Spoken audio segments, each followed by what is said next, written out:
Bonjour tout le monde et bienvenue sur Boursicote, le podcast de l'indépendance financière. Aujourd'hui, c'est la rentrée et comme elle ne concerne pas que les moins de 18 ans, je te donne mes petits tuyaux pour que tout se passe au mieux. La rentrée, c'est comme le premier de l'an. C'est pour petit et grand synonyme de nouveau départ.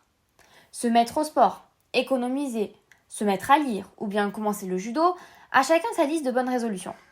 Petit conseil que je te donne, c'est qu'avant quoi que ce soit, tu fasses le bilan. Qu'est-ce qui s'est passé sur l'année? Quelles sont tes victoires? Quels sont tes échecs?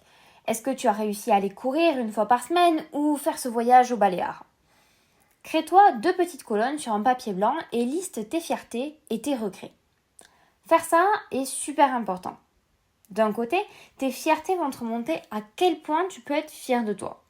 Ça va te faire gagner des points de confiance en toi, ça va te faire reprendre de l'estime pour toi-même et ça c'est ultra important car comme je le dis régulièrement, personne n'est là pour te taper sur l'épaule et te dire que c'est bien ce que tu fais. Alors il faut que tu le fasses toi-même et tu verras, c'est ultra gratifiant, mais en plus de ça, qu'est-ce que ça fait du bien au moral? On est dans une société assez égocentrique, remplie de haters et de gens qui pointent les points négatifs à bout de bras. Si au contraire tu vas à contre-courant et que tu listes tes réussites, qu'est-ce que ça va te faire du bien? Tes regrets, eux, vont être utiles malgré que tu puisses peut-être penser le contraire. Pourquoi? Car tu vas refaire une mise à jour de ton système interne. Peut-être que depuis que tu t'étais fixé ces objectifs, tu as évolué. Peut-être que certains objectifs ne sont plus d'actualité et que de nouveaux émergent dans ta tête.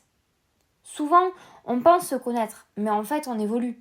Nos envies ne sont pas les mêmes qu'il y a 1 an, qu'il y a 5 ans, voire même qu'il y a 10 ans. C'est pour cela qu'il me semble ultra nécessaire de faire le point sur tes désirs. Et parfois, on oublie de se prendre ce temps pour soi. Personnellement, je suis née quasiment le même jour que la rentrée. Je fais donc le point avec moi-même à l'occasion de mon anniversaire de manière plus personnelle et pour le début d'année, c'est souvent d'un point de vue plus professionnel. Si je ne m'accorde pas ces temps dans l'année, je me rends compte que je erre un peu de mois en mois en laissant faire le temps. Et l'on sait, toi et moi, que le temps, c'est une ressource périssable qui ne revient jamais. Deuxième conseil que je peux te donner, une fois que tu as fait cet état des lieux, c'est de planifier de nouveaux objectifs. Comment tu veux vivre ton année? Est-ce que certains gros projets vont arriver? L'achat d'une maison, l'arrivée d'un enfant, une promotion, voire un changement de travail, la création d'une entreprise, un voyage de plusieurs mois. Je te donne plein d'idées, mais c'est pour te montrer que les envies peuvent vraiment être très diversifiées selon les individus. Si tu es parent, je t'encourage à faire cela avec tes enfants. Bien sûr, ça sera à leur échelle, mais ça peut être une façon pour eux d'apprendre à mieux se connaître et une façon de leur inculquer qu'ils sont maîtres de leur destin. Troisième tips que je fais après cette étape, c'est de planifier les dépenses. Je viens de te le dire, mais tu as peut-être prévu un gros événement dans l'année. Pense à le prévoir en amont. Ce n'est pas quand tu vas arriver à la date butoir que tu vas devoir sortir une grosse somme de ton portefeuille et te mettre en rouge tout en dilapidant tes économies. Même si tu fais tous les mois un budget, ça commence par se construire de manière annuelle, puis par trimestre, puis par mois. Tu as de super applications qui peuvent t'aider dans cette gestion, si tu n'aimes pas la version papier bien évidemment. Si jamais tu galères, n'hésite pas à me contacter sur mon Insta Idéaliste 2023. Une fois que tu as intégré des gros postes de dépenses, sers-toi de tes objectifs pour créer des petits postes de dépenses. Je m'explique. Par exemple, moi, je kiffe la muscu. Du coup, j'ai un budget pour aller à la salle. Pareil pour les coloriages, la peinture et tout ce qui se rapproche de près ou de loin aux loisirs créatifs. Clairement, le rayon enfant de chez Action, c'est mon préféré. Je ressors toujours avec de l'argile autodurcissante, des gommettes, des feutres ou des pinceaux. Une vraie enfant. En fonction des activités que tu as prévu de faire, crée-toi un budget. Après, c'est sûr que si tu veux prendre des cours de pilotage, ça ne sera pas le même budget que si tu veux juste jouer aux billes comme à l'époque de tes grands-parents. Pareil pour les parents. Je vous conseille de créer un budget pour chaque membre de votre marmaille. Entre le traditionnel poney, le rugby ou bien la danse, si c'est pas budgétisé et que vous dites oui à tout, en novembre, vous allez commencer à kiffer manger des pâtes carbo.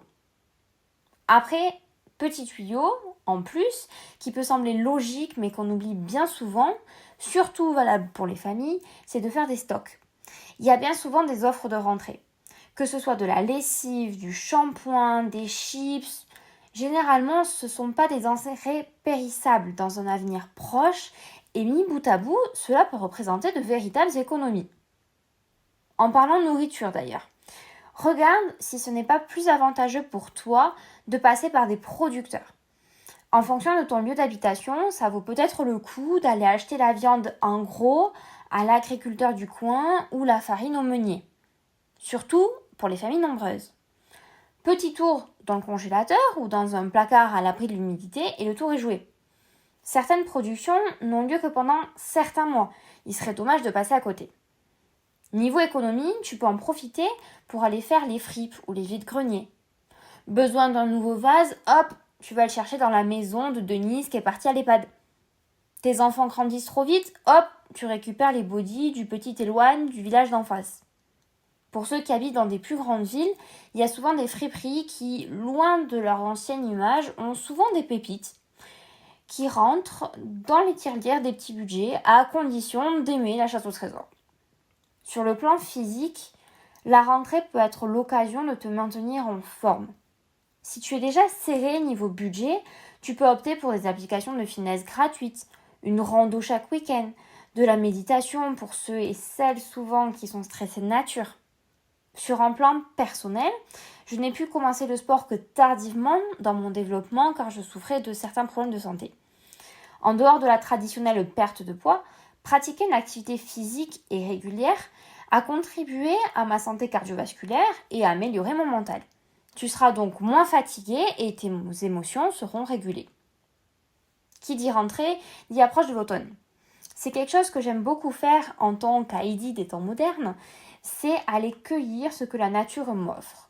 Ce n'est pas en plein mois de décembre que tu vas décider de faire de la confiture de tomates vertes, de la confiture de mûres ou bien d'aller chercher les champignons. Et en plus de faire du bien à ton budget, cela va faire du bien à ton corps, toujours dans le même esprit que d'aller bouger. Parce qu'il n'y a pas que le budget dans la vie, la rentrée et ses nouvelles résolutions peuvent aussi être le moment de prendre du temps pour toi. J'écoutais il y a peu un chercheur qui disait qu'il y avait le temps professionnel, le temps familial et le temps personnel. Si tu vis avec d'autres bipèdes, accorde-toi des moments à toi. Ça va vraiment t'aider à être plus calme dans ton quotidien et moins stressé. Flâner dans les ruelles parisiennes, rester 2 heures de plus au lit, ou bien aller voir une expo, chacun son truc. Ce que je veux te faire prendre conscience, c'est que tu n'iras pas très loin et tu ne tiendras pas tes objectifs si tu ne prends pas soin de toi en premier. Sois ta priorité. Enfin, n'oublie pas qu'une habitude, ça s'inscrit dans la durée. Tu dois réaliser un acte pendant 8 semaines, donc 2 mois, pour que ça devienne une habitude pour ton cerveau. Même si cela n'est pas agréable au début pour certaines, plus tu vas le faire, plus tu entretiendras ton système de récompense. Et je crois que c'est cela qui est vraiment la clé de la réussite de chaque entreprise, qu'elle soit professionnelle ou personnelle. J'espère que mes petits trucs et astuces t'auront aidé à mieux vivre cette semaine qui s'avère importante. Pense à ton bien-être et n'oublie pas, un petit pas pour l'homme et un grand pas pour toi. Je te retrouve la semaine prochaine pour un autre épisode ou dès maintenant sur une autre piste. Je te laisse mettre un like et ou un commentaire si tu as aimé cet épisode.